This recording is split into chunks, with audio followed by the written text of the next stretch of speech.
You should be able to say okay, and we're just about to go live on Facebook too. So there we are. So Moths to a Flame has been a project that we've been working on for more than 2 years, and we've been running these Watch Moth broadcasts during this year and during the main season last year, and we've been loving every minute of them in terms of our learning about moths, in terms of creating this wonderful space for naturalists and mothers, for artists, for scientists, for tinkerers and people that like to create things in the face of the climate emergency. So in this space, we reckon we've had some very special moments. So today's broadcast is going to be thinking about the highlights from the last couple of years, talking about the moths that might be about now, because they remain the star of this show, the moths that even survive the winter and the autumn. We'll be reflecting on the whole Moths to a Flame project and what it was like in Glasgow and how the installation went. For those of you that have been following us, you might know that that's where we ended up. And that was part of the whole driver for the whole project.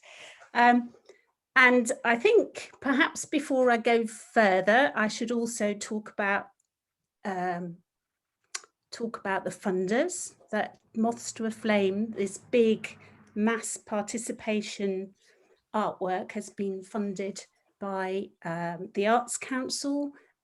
We've been working with Plymouth Energy Community and through them getting funding as well from Plymouth City Council and a big crowdfunder, and then small amounts from elsewhere. So we're all really grateful to that funding that's enabled this project. We have been all the way through, we've been using Moths to a Flame as an allegory for our relationship with energy. So the Watch Moths programs have been exploring the natural world and getting a better understanding of the role of moths in our ecosystem and their attraction to light and their life cycles, and comparing ourselves to that, our enjoyment of light and twinkly things. And we are quite like moths in lots of ways, but we're also attracted to energy like moths, which can be destructive, especially if we spend so much of our time using energy that is fossil fuel driven. And we've also been thinking about energy and in general, and how we behave with it through our everyday lives. So that's it. That's introducing Moths to a Flame briefly.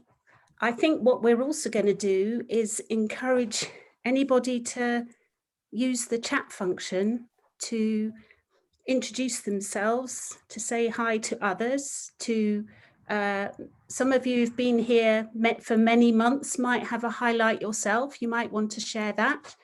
You might want to share or respond to our information about what we've seen and experienced over the last 2 years. So please use the chat function as much as you can, or there's a reactions one as well, isn't there, where we can say what we like as a response. Yes, Dan's doing his.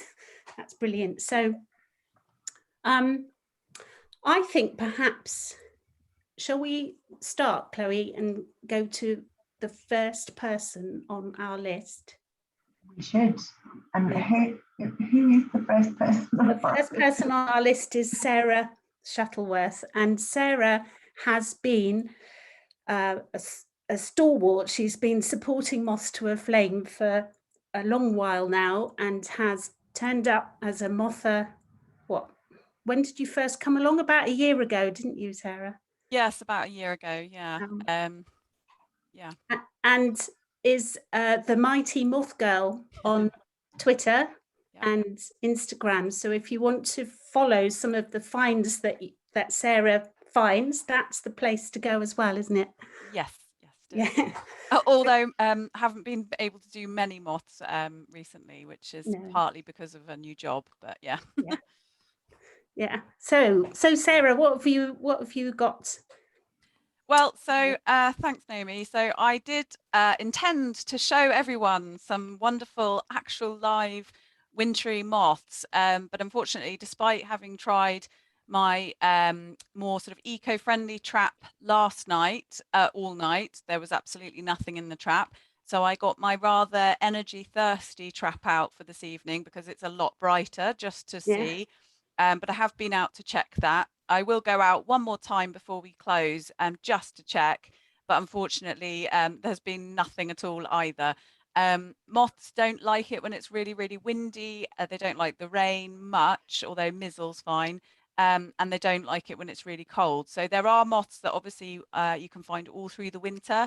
But if the conditions just aren't right that night, then you're unlikely to get them attracted to the trap. So unfortunately, no live moths to show you. No. However, I have been scampering around my house, getting a few little things that I thought could be potentially interesting. One of which is one of the things that I do other than just trapping for moths and exploring them is I quite like raising them from caterpillar stages up to adulthood, partly because it's my own enjoyment, but also the children. I've got 2 children and they absolutely love it, and it can be really rewarding. One of the sort of species that I've really concentrated on, which I know, Naomi, you've done a bit of, is the wonderful oak egger moth, which I actually raised a whole batch from egg that a female laid in my trap, raised up all of those caterpillars up to adults. The adults then mated, produced more eggs, and then I raised those caterpillars, which are now actually at the local school just across the road. And so they are delighting the reception and year 1 children now. However, what I can show you is if I just take my webcam, bear with me for a minute, as you can see here, we've got, these are the old caterpillar skins of the oak egger moths. And so one of the things about all caterpillars and things like this is that their skin doesn't grow as they grow, so they have to shed their skin each time they go to a new stage, and that's called an instar for their stage.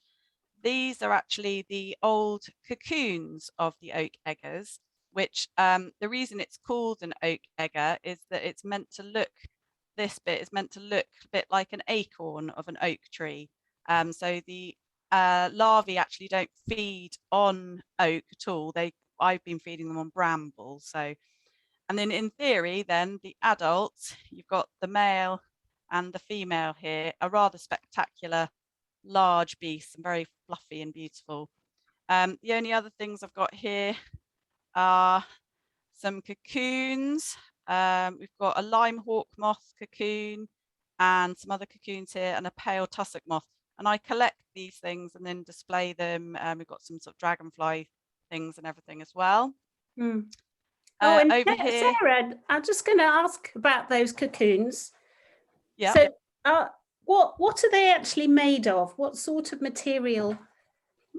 So it's really fascinating to watch them. They partly are sort of chewed up bits of dried old bramble and plant material, but they're quite fuzzy on the outside, and that's actually the hairs that would have been on the outside of the caterpillar. They sort of integrally make that part of it, which actually when you handle a lot of them, it does make your hands quite itchy, but that's what they use to build it. Oh wow. Yeah. Shall I show my so one of my highlights from the last 2 years, I don't know whether people can sort of see that. That's my female oak egger moth that that came up from a caterpillar that I found on a path in a lockdown walk, and she laid hundreds of eggs.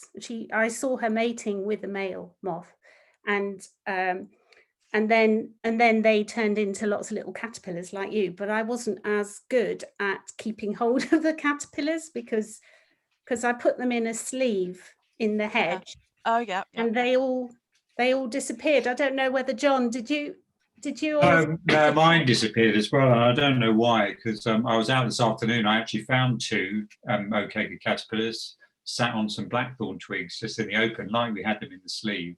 So I brought one of them back. So I'm going to try and get that through the winter. But Sarah obviously is a bit more of an expert than us. Yes. Yeah, I think she is. Yes. Well, I use these. They were actually advertised as praying mantis.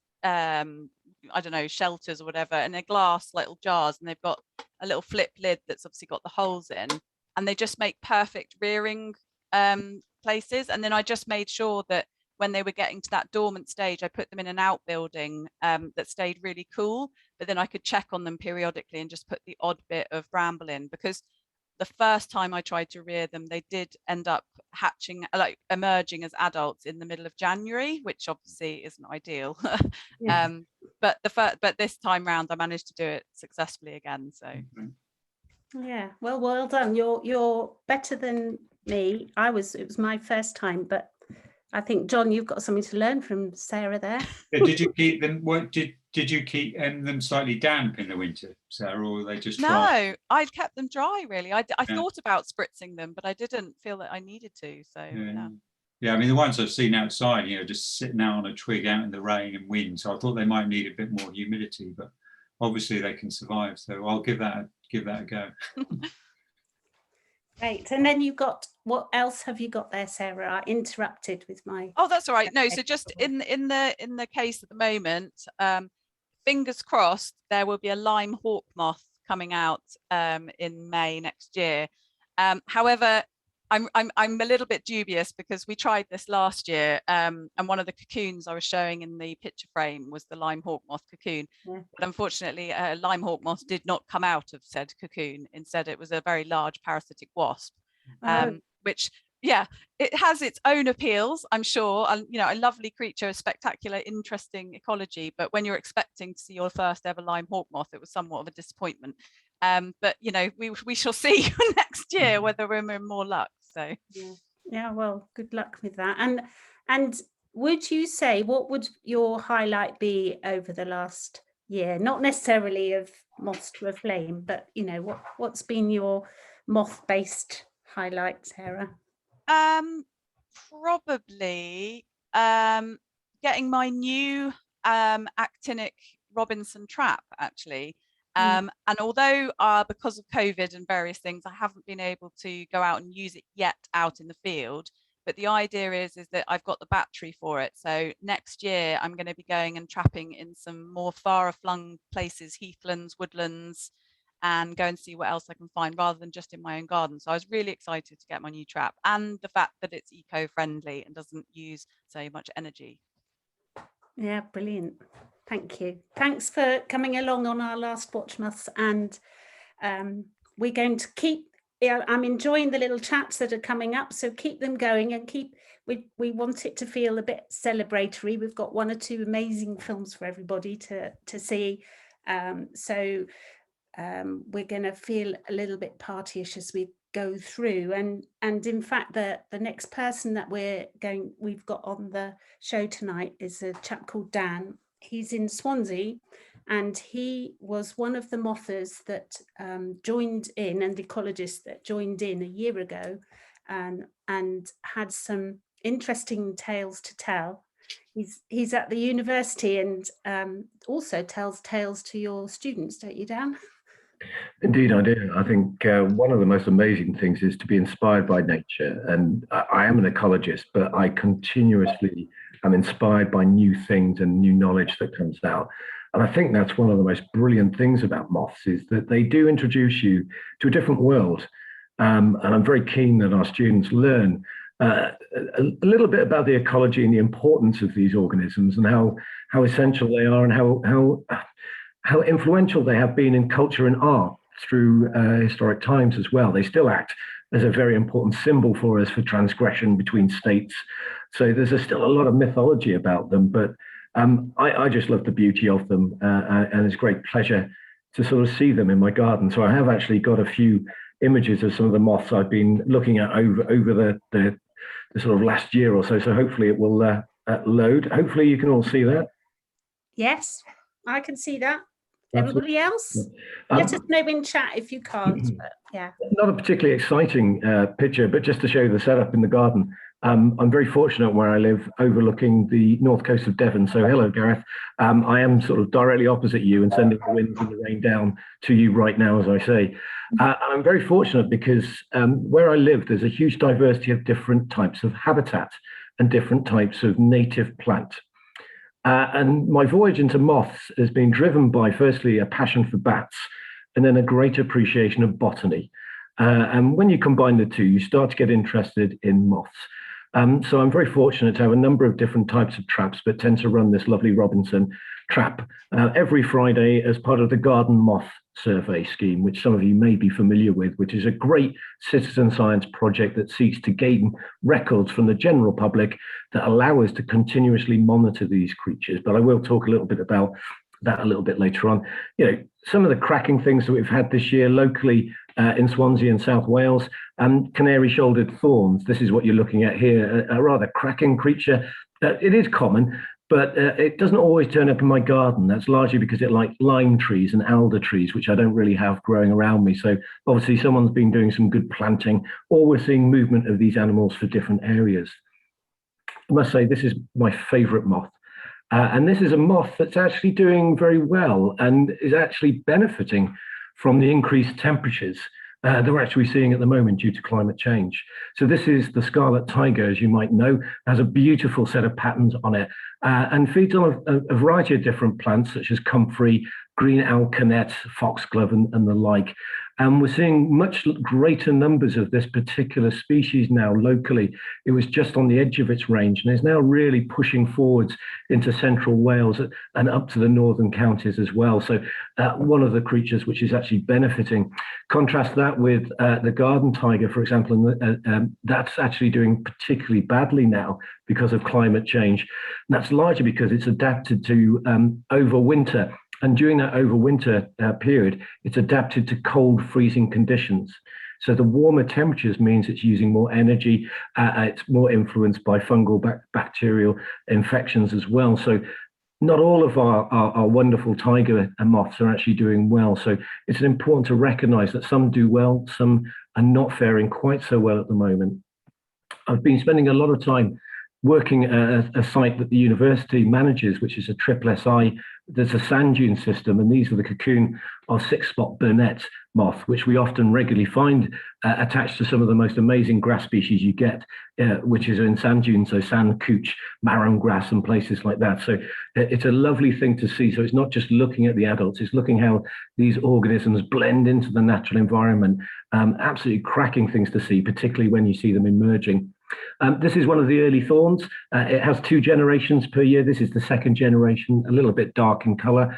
It really feeds on a huge range of different types of deciduous trees. So it's one of the really common ones, and you can really identify it clearly by the fact it clasps both of its wings together in an upright position, whereas most of the thorns will actually have their wings slightly open. So it's closed up like it's praying, whereas the others are open like that. So it's a lovely thing to see. And obviously you can see mimicking a dried up leaf. If you find it on a beech tree or something like that, it's really hard to find these things. And it's only when you see them contrast against something bright and white like that, do you actually see how amazing they actually are. But in their natural environments, very, very cryptic things indeed. This one's tucked away. This is the one for Gareth again. Sorry to keep bringing you into this, Gareth. But this is a visitor that I get in my garden from North Devon.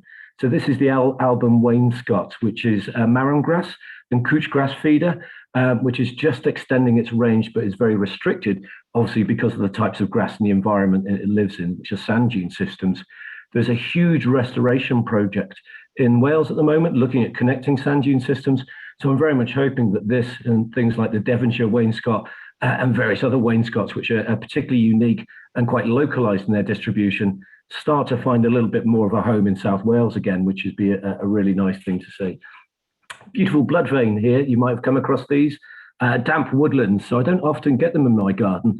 And I think I've only ever caught 3 of them in the 15 years I've been looking at moths.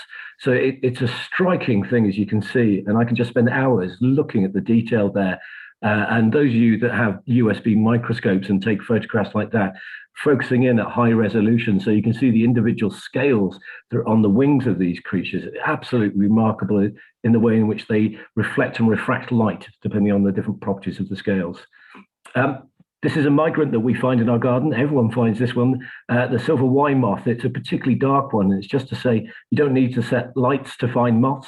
Many of them can be found during the day. And in fact, there's some really brilliant books on day-flying moths. So if you don't want to use electricity and contribute to the carbon footprint, which is something that we mothers really do need to consider, maybe talk a little bit about that a bit later on. There are other ways of looking at this as well that we need to consider. Nearly at the end now, I think you'll all be pleased. The beautiful hook tip here, which is a lichen feeder. And this is actually doing very well locally. It's a very restricted and local species in Gower, where I am. But thankfully, in some ways, we're seeing an increase in the humidity, the amount of moisture coming off the ocean because of the increased temperatures.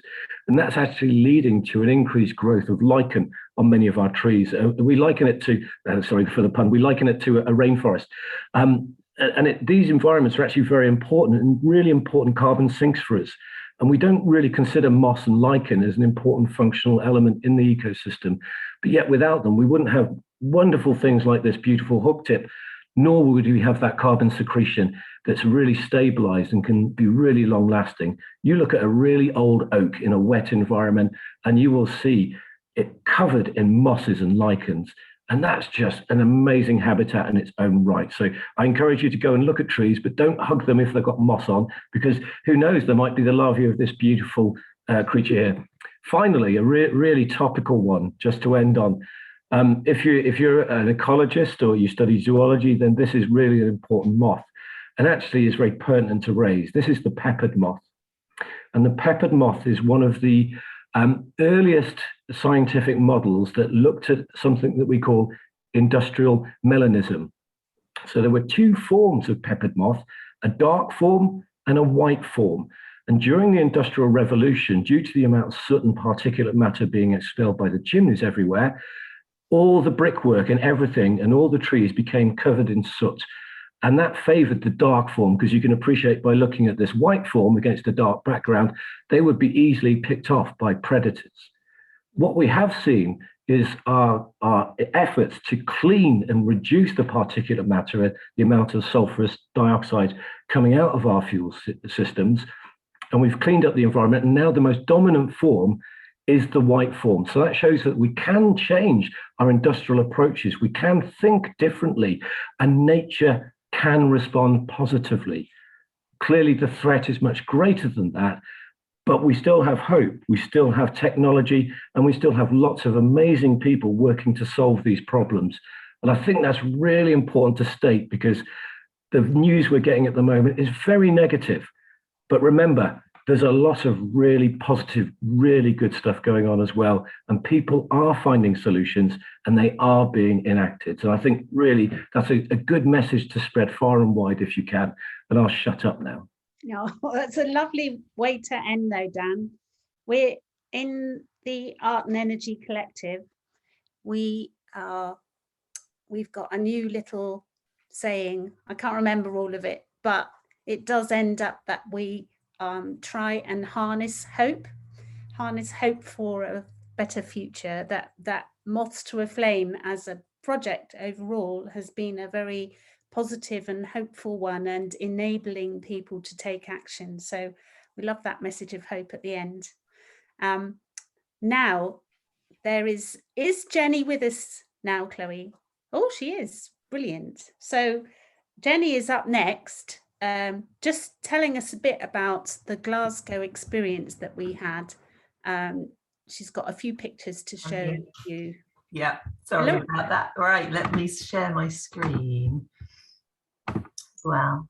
So first of all, we had the most amazing time in Glasgow. It was pretty, I feel like my feet haven't really touched the floor since.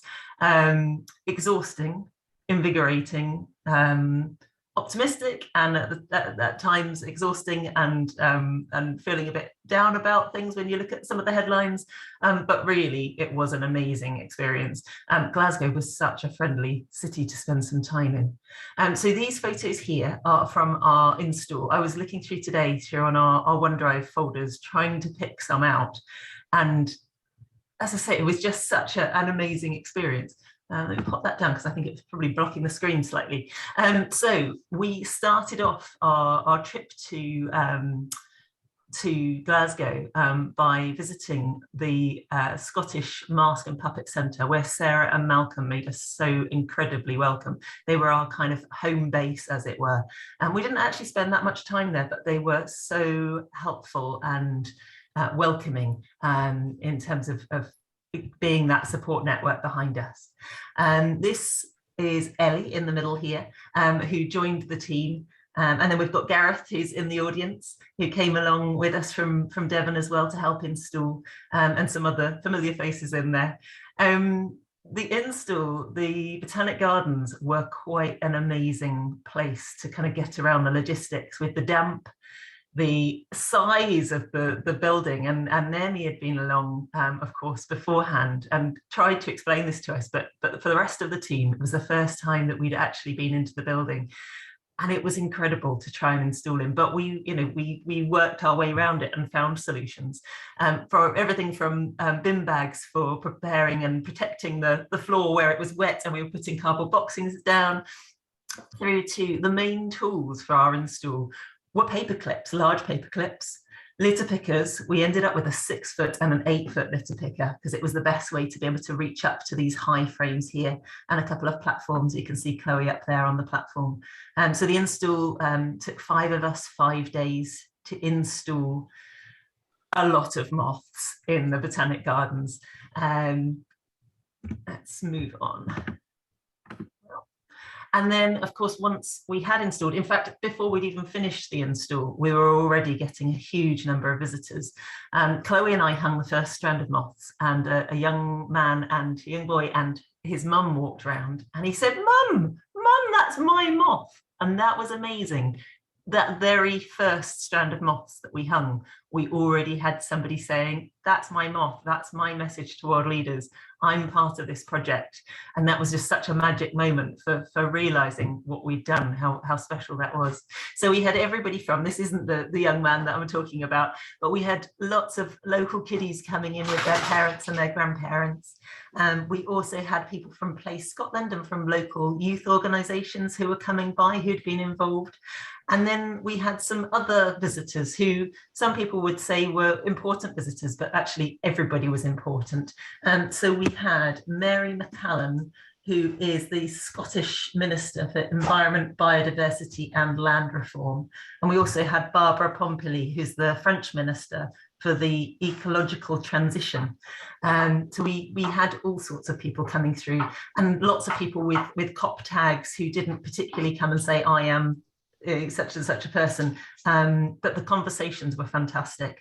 Everything from local people who'd connected with the project to people who had no clue about the moths till they walked through the door, all the way through to ministers who were coming to visit as well.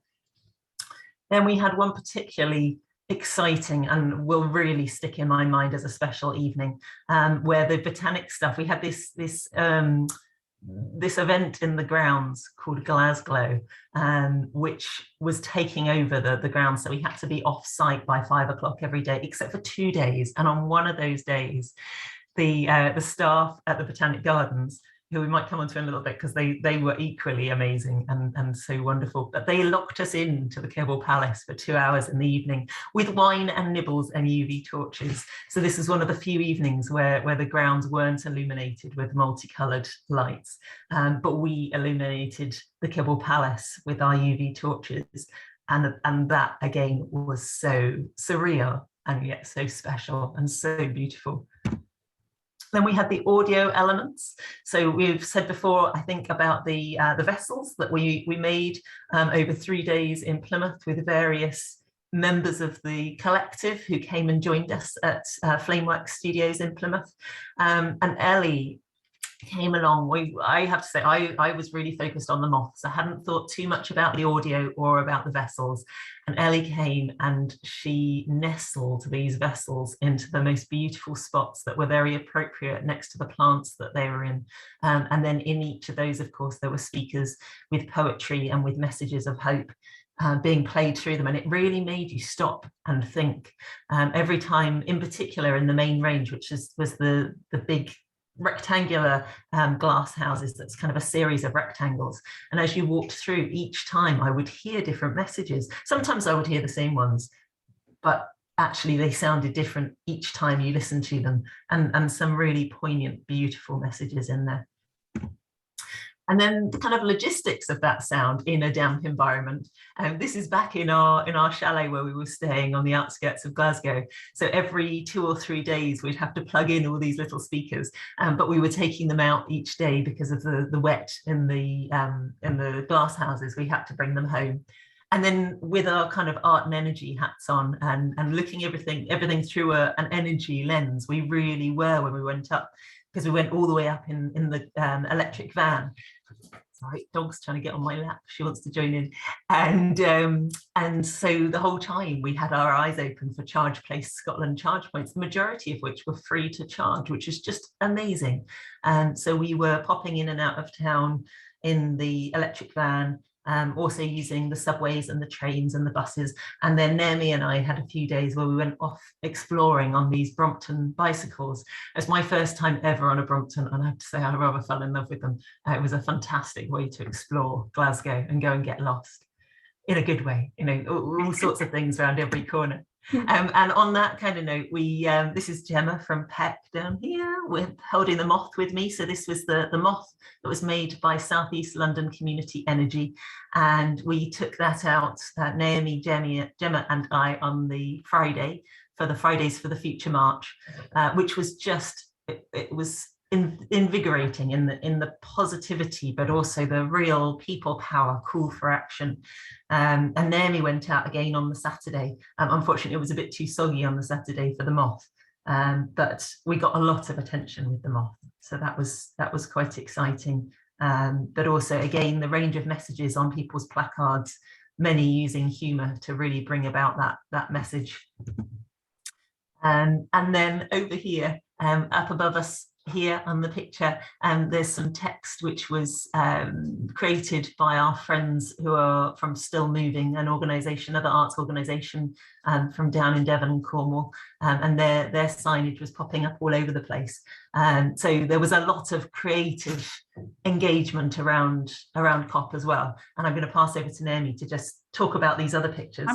I'm not going to say very much, but the two banners, the Stop Pollution and Save Our Planet, or those two were made by a group of people who were in South Glasgow, and they joined in the Moths to a Flame project. There are moths flying around, cutouts as part of that, and they formed the side of a great big tent, and they put lights inside the tent, and it attracted moths like a giant moth trap. So we had artists work with them, and that was a really good thing. And I loved seeing the banners for reals. I went out and sought to see them for real. So I enjoyed that. And then I also saw little Amal here, the giant girl puppet that had walked her way from Syria up to Scotland, highlighting the problems of migration and poverty, and how climate change will have a massive impact on people needing to find new homes, and escaping the various territorial and needing food problems as they go. So those two things were really nice for me to go and find out in Glasgow. But we did some other exploring as well, didn't we? Thanks, Jenny.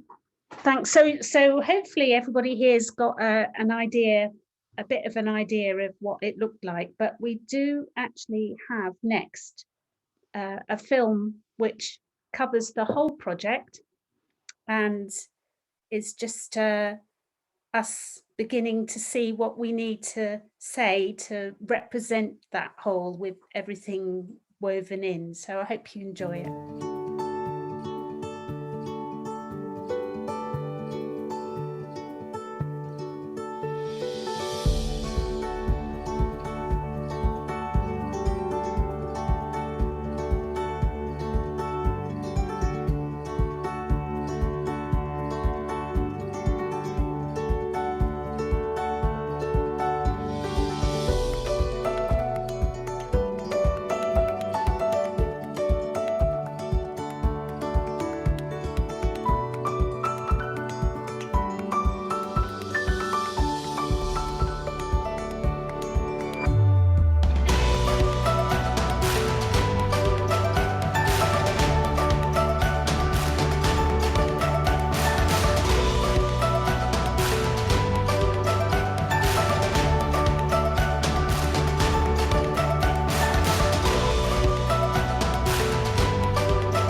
Done.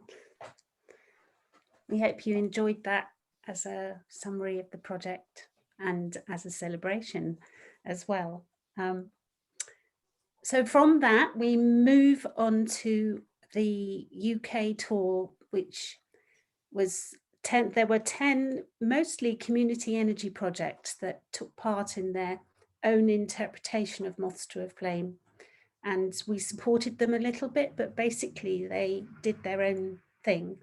And one of them, Emma Arnold from Oxfordshire, from a West Mill wind turbine and solar array site with a organic farm, wildlife management around that site. They put on an amazing event, and she has put together another little film showing you what they did. So I think that's next.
example of a UK tour project. But there was that other one in Glasgow at the bowling green with the creation of the big banners for the walks, but also the giant moths to a flame trap. And I don't know, there's the Southeast London large moth puppet and the procession, and they made a beautiful film and music, and involved some artists called the Purple Ladies. And there were I don't know, Liz Waugh in Suffolk made some fantastic moths on wildlife sites, but she also enjoyed using the wiring up between the moths that created sounds. You could hear people's messages when you connected them all together. But there's just loads of beautiful interpretations, and we're very grateful to those. And I'm running a bit behind time, so I think I need to get a little bit speedier and whiz over to Chloe, who is perhaps going to talk about some of the thoughts about what's next.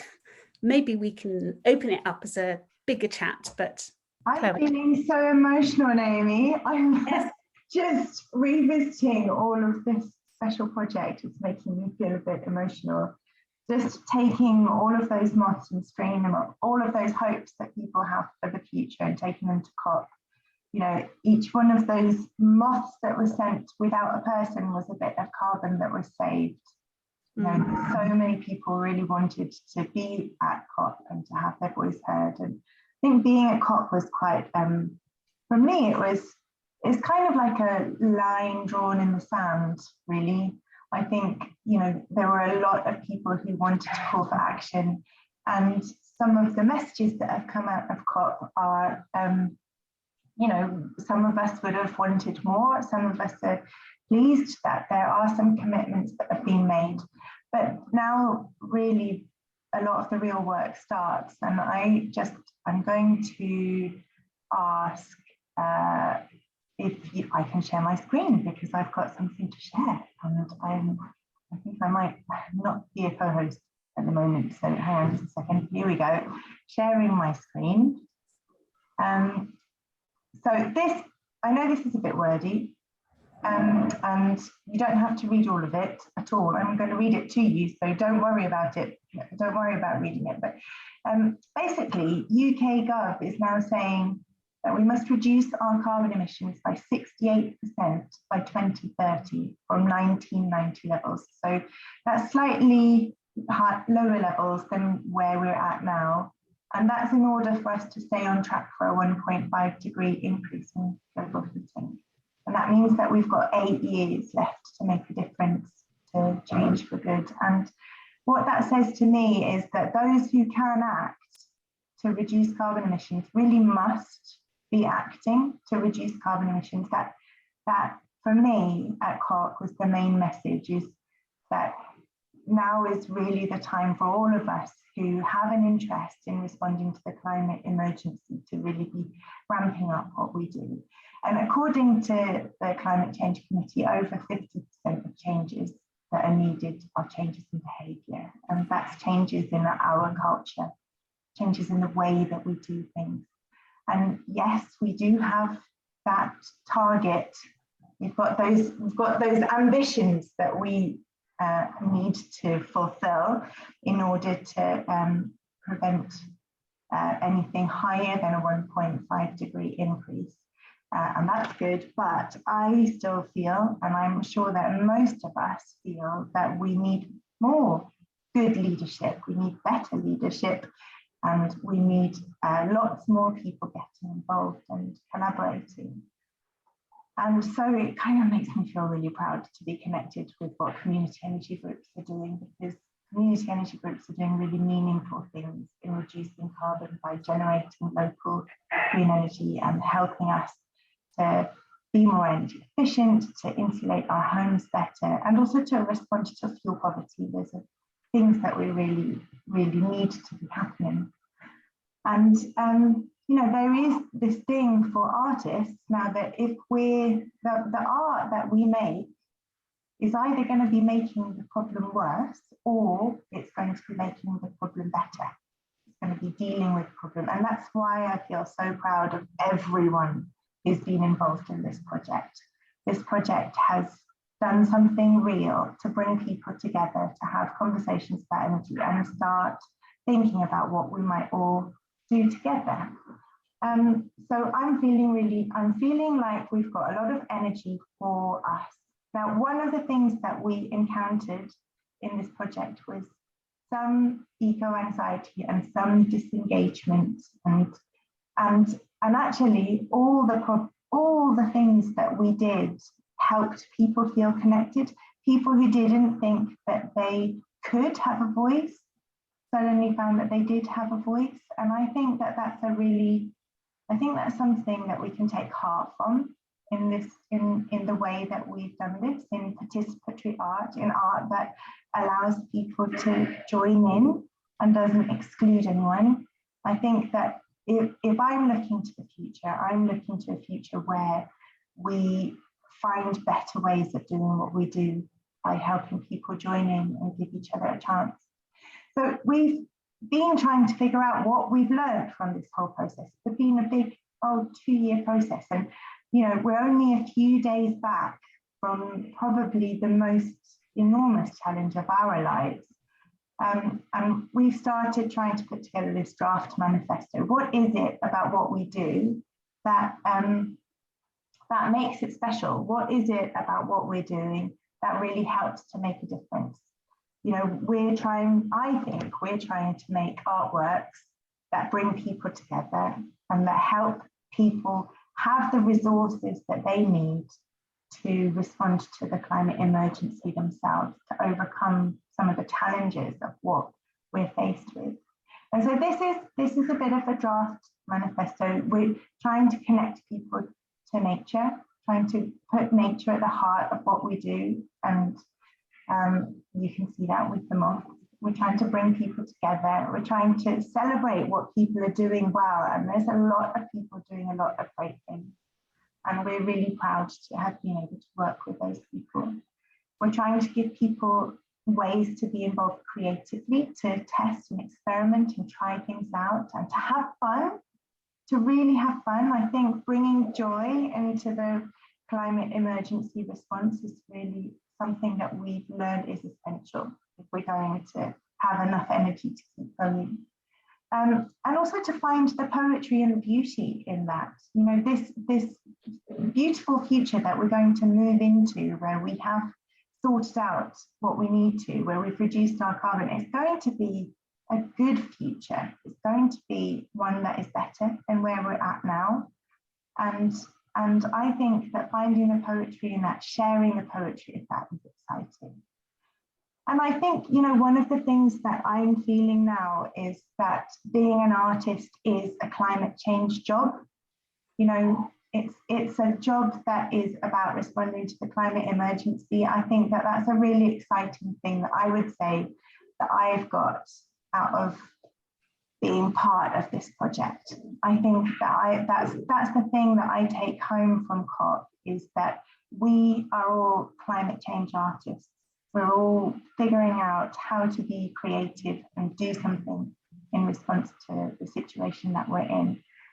And that I'm also thinking about one of the highlights, that when we got to COP and we took all of these beautiful moths and we displayed these moths, and two things that felt really special to me. The first was that the plantsmen, the people working at the Botanic Gardens, welcomed us so warmly. It was just lovely. And they, one of the guys there who works there came up to us on our last day and he said, "I've been sneaking in here in the evenings and at night because this artwork has brought something new to this space, and it's beautiful and it feels hopeful and it feels good." And for someone who didn't see himself as a kind of art lover, art appreciator, to be enjoying being in that space and to be enjoying hosting something so special, that really, really moved me. And the other thing that I feel really proud of, on behalf of everyone, on behalf of all of you who are here, all of the participants who've who've made moths and sent them in, is that we have an award-winning project.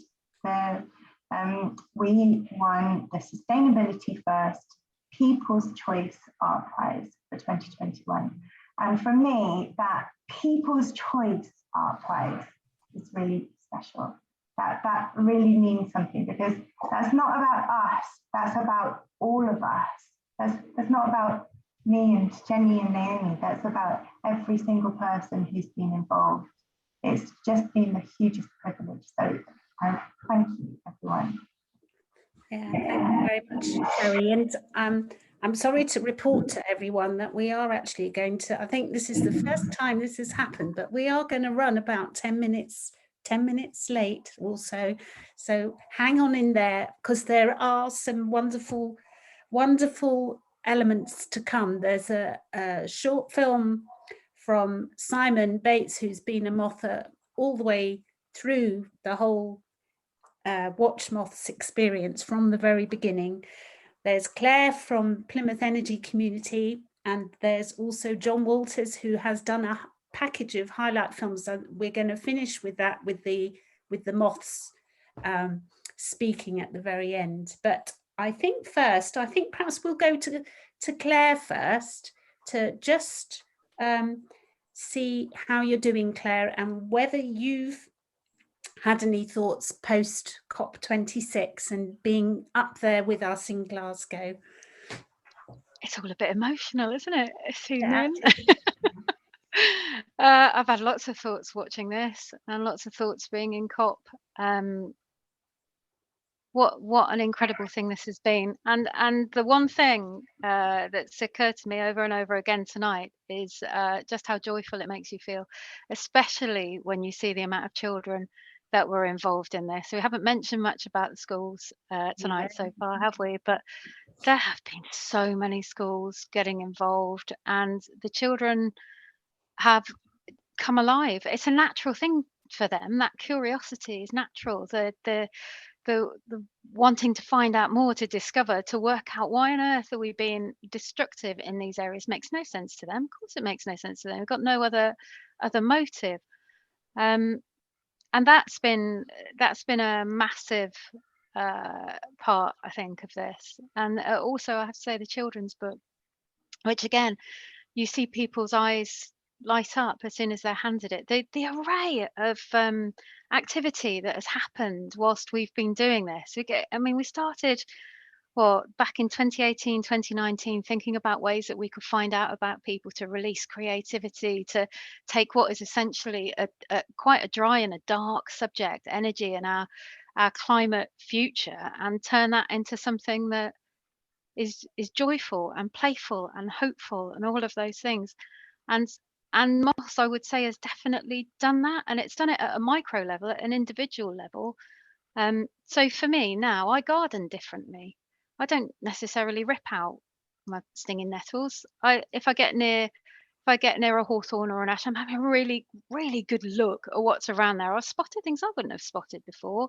I probably would have dug stuff up, just thrown it to one side. And I don't. I sit and I pause and I look. And my dad's sending me pictures of fluffy caterpillars because he doesn't know what they are. And there's a whole chain reaction that's been set off. And that's also something that I brought back from COP, and I think we all did in some sense, in that the news often of the evening was, this is failing, it's going to fail, it's going to be a terrible disappointment. And yet there were 25,000, 50,000 people outside of those doors who never even went into those doors, that were making new connections, meeting new people, firing off each other, getting really excited, swapping addresses, numbers, finding out about each other. And I can't fail to be excited by that.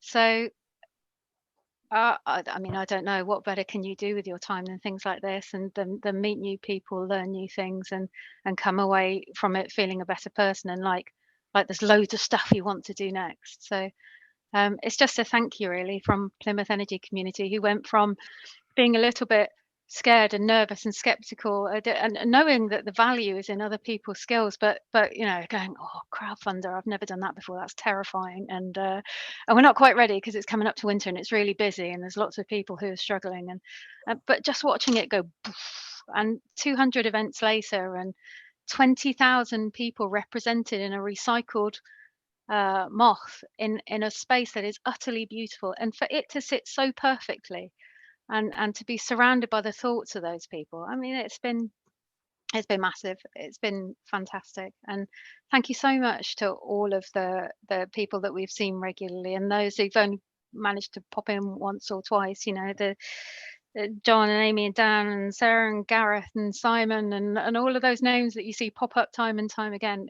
It's going to be strange not to have this, and I don't think it will be the end of this gathering, in all honesty, but I'm not sure what it will turn into, but how very mothy that is. We don't know what it's going to turn into. Yeah, we'll metamorphose into something else.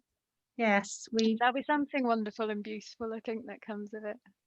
Yeah, the work of Art and Energy and Plymouth Energy Community goes on, and of course we're really grateful to you, Claire, and it was so lovely spending some time up in Glasgow with you and Gemma and Al and Dan, and just hanging out and talking to the public, and just being all involved in the project and the walk, or the marches as well. So yeah, it was a real oasis, wasn't it?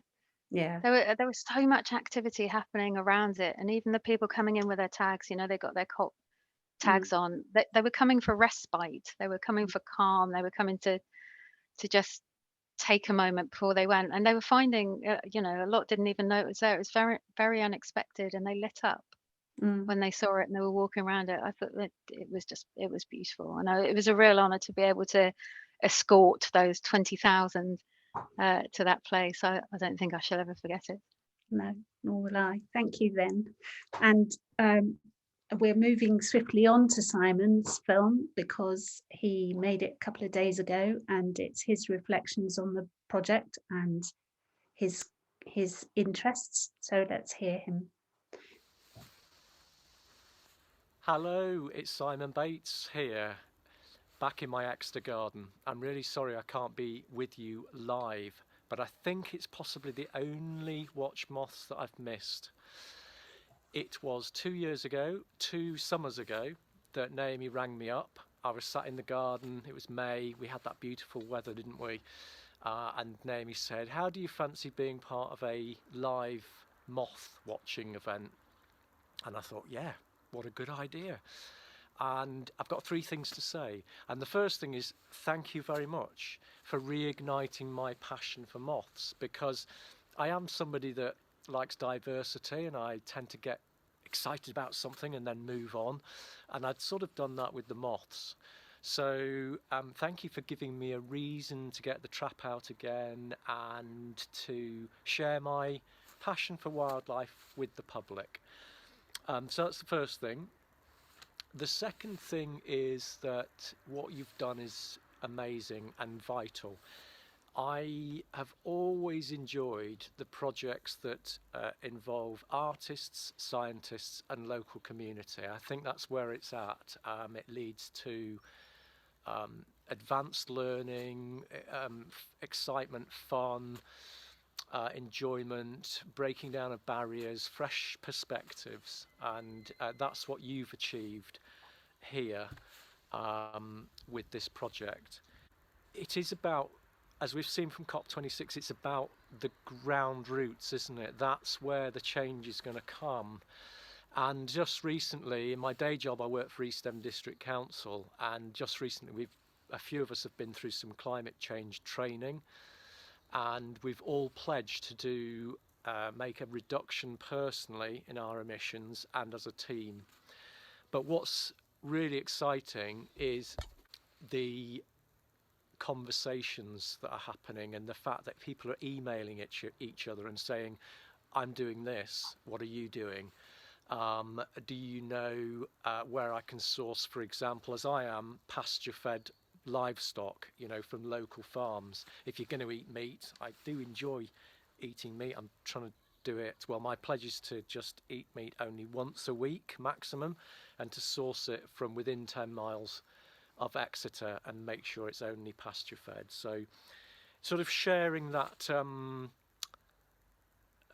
that understanding about what needs to be done.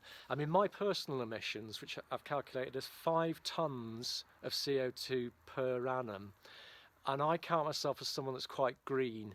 I don't buy stuff, I don't fly, I have my own allotment, we eat lots of freshly grown food, and yet my emissions are 5 tons, and we need to get to 2 tons if we're going to avoid or keep warming to 1.5 degrees. So sharing how we're doing that is so important. And finally, the final point, the beauty and the amazement and the enjoyment from your project. I've really enjoyed the art and the poetry, and I've enjoyed things like John, in particular, John Walters. You're a wonderful ecologist, a wonderful communicator. The way that you grow on eggs to caterpillars, and something that Amy's has done as well. I mean, that's been beautiful. And so just recently, John has helped me to go out and collect some brown hair streak eggs, tiny little coral-like butterfly eggs, which are stuck to blackthorn stems, and they're now sitting in my fridge. And they're going to hatch out in the spring, hopefully, and then I'm going to feed them some fresh blackthorn leaves and hope they'll hatch into caterpillars and then to adult butterflies, because I've never seen the adult butterflies. So thank you, John, for that advice. I'm looking forward to seeing the beastie. That's all from me. I really look forward to seeing you, or seeing some of you in person, so we can celebrate properly what has been a wonderful project. Hopefully see you maybe over Christmas, if not in the spring. Take care. Thank you, Simon. Oh, such a lovely set of things he said there, and we've been very appreciative of Simon as well and his input into the project, and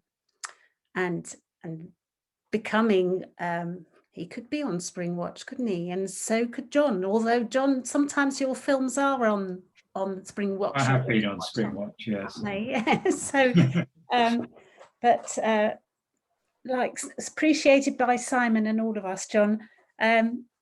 You're on at the end with your film. How was this year of, or more than a year of taking part been for you? Oh, it's been great fun. Yeah, I mean, thanks for inviting me to come along. I'm not sure how it even started. I think you must have phoned me up. I think I did. Yes. Yeah. I mean, I know some of the Moth people like Barry, but it's good to see other people. I know Simon. I didn't realise he was into Moths so much. So, but it's nice connecting with those people, especially last year when we couldn't actually see real people, and so it was down to looking on screen. So it was great just to chat to people, and also just to share. I like to share some of the things that I see. I mean, I see the whole world as energy, life as energy, and I like to see it as myself. I got the energy to go out and look for things. I gather them, and then I have to let them free as well. I don't want to store them all on my hard drive. I want to actually show them to people and let that energy free again. Otherwise, it's a bit stale, I think. So yeah. So I'll finish off by Jenny's got the film, just showing you a few things from a few little clips of video from the last year. Just starting in January, actually, and none of these were using a moth trap. So this is all me just out in the local. This is out in the local woods, actually watching winter moths in January, and it was quite cold at times last winter. But when it was mild, there were a lot of winter moths flying. This is some butterflies, actually 3 comma butterflies sat on an oak tree, spending the winter, just sitting there for a few months. And this Dan showed us earlier the cocoon of the burning moth, and this is a caterpillar actually constructing its cocoon. Took several hours to do so, but it's quite an intricate thing. It's only going to spend a couple of weeks inside, this one, but it still spends quite a long time just spinning it. You can see how the caterpillar turns around inside, spinning away the silk. This is obviously a time-lapse video of this process, but amazing how it does it. And there's another one. This is the emperor moth, which spends all winter out on the moors in a cocoon. So it spends 2 days constructing its cocoon, really sort of making a mesh of silk to start with to seal it into the heather and then spinning the cocoon. It is our only silk moth, so it does produce a beautiful silk cocoon, and it really does spend a long time doing it.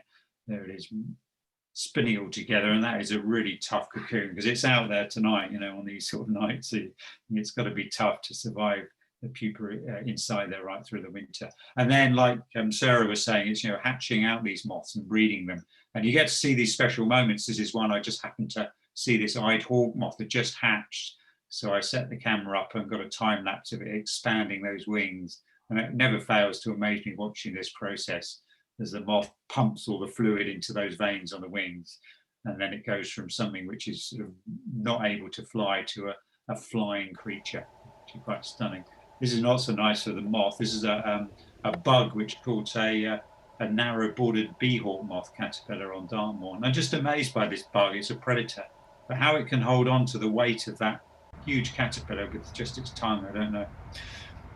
Out looking for day-flying moths. This is another, I don't know if we've actually talked about this. This is using pheromone lures, and these are clearwing moths. And someone's very clever persons can synthesize the female pheromone which these moths produce, and so they impregnated it into these bungs, and if you put these out in the daytime, you get hundreds of these male six-belted clearwing moths appearing if you're in the right location.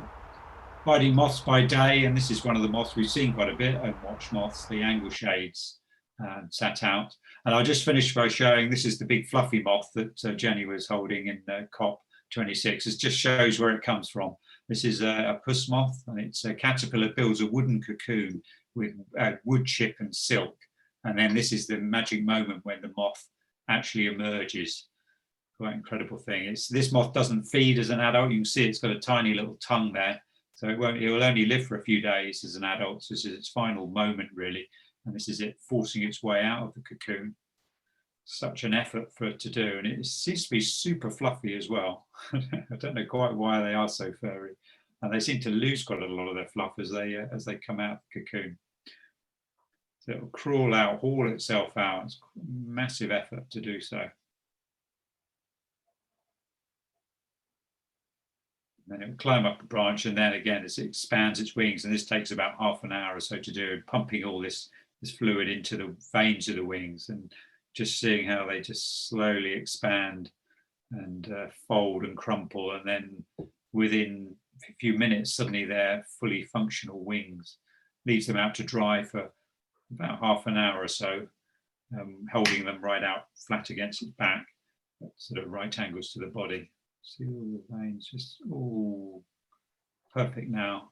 So it's held out to dry like that, and then after about half an hour, when they're fully hardened, it will close its wings into its resting position. And then when night falls, the big furry moth will either emit a pheromone and attract a female, or if it's a male, will fly off and find a female to mate with. So we'll finish on the big fluffy moth. Yeah, I think we should. Thank you very much, John. I mean, just like the puppet, wasn't it, Jenny? So, and next year then, what's next for you, John? Oh, well, I'm always out and about watching things. So, I mean, I've been watching bluefin tunas the last week off the coast. Giant 2-meter long fish jumping around. I've been, well, doing the usual, always out and about watching wildlife somewhere. Yeah, well, we will be with you in spirit. Well, we'll look at wildlife ourselves as well more, and like Claire was describing, your and all the Sarah and everybody else that's helped us open our eyes to the way moths live and have their special place in our ecosystem is so appreciated, and we do look at the world differently. So that's down to you and down to all of our viewers and people who've engaged in the project. It's been an absolute pleasure. Thanks. Now, so we are truly late. We've gone over our time, but we have got to the end. We've had well, I've enjoyed this evening very much with the variety of stories and ideas, and we're definitely taking away an idea in terms of what's next. We're taking away that idea of trying to understand our own place in our ecosystem and how much energy and carbon we use. So we're hoping in the future to understand that a bit better as artists, how to reduce our carbon footprint too.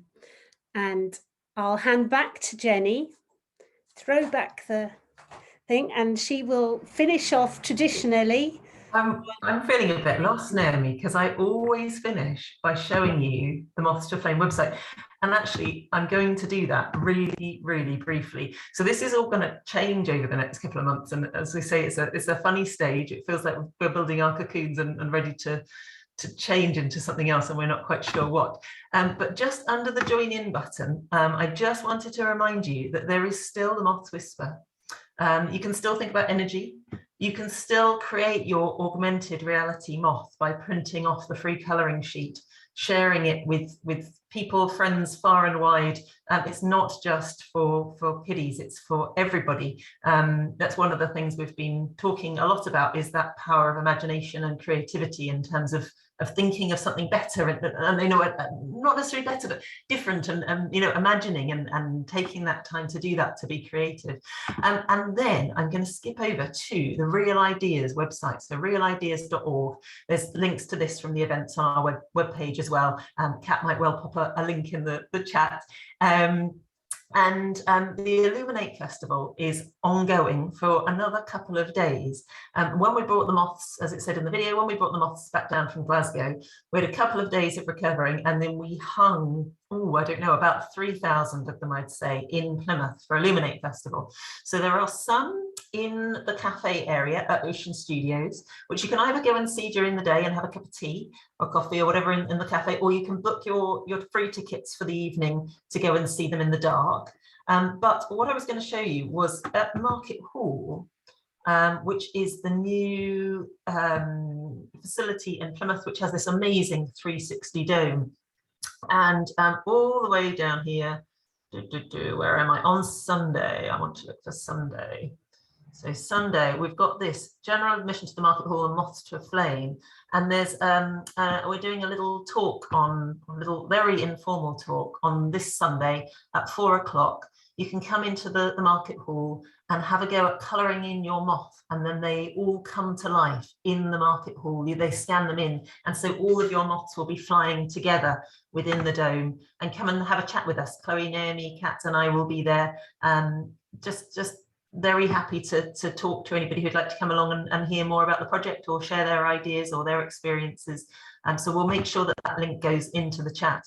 But it's crazy really that this whole project has gained momentum and a whole nother life of its own, and continues to surprise us with the twists and turns that it takes. So in terms of the 360 dome there, and what's going on, so do pop down and see us. We'd also, if you're feeling like you'd like to share your experience with us and you're not able to join us, then please do send us an email. hello@artandenergy.org would probably be the best email address to send it to. Just even if it's just a couple of sentences as to how you found the project and what particular bits you've enjoyed. We'd really love your feedback on that. That would be fantastic. And I think I'm just going to finish with I'll go back to the I can't get to it now. No, I won't. No, we'll just, I was going to go back to the website again. But again, just as a reminder, it's mothstoaflame.art. And we've so enjoyed sharing this time with you, and hope to see you in future projects. Yep, we do. And I feel really weird not saying see you in the morning, but there's no morning. There's no morning, but there will be some future projects that will be equally as exciting, and of course we'll be welcoming everybody back to those, and a whole load new people as well. So onwards and I don't want to say onwards and upwards. I didn't say that. No. We'll say bye-bye, everybody. Bye-bye. Bye. Thank you for coming along this evening. Bye. Bye-bye. Thanks, John. Bye. Thanks, Claire.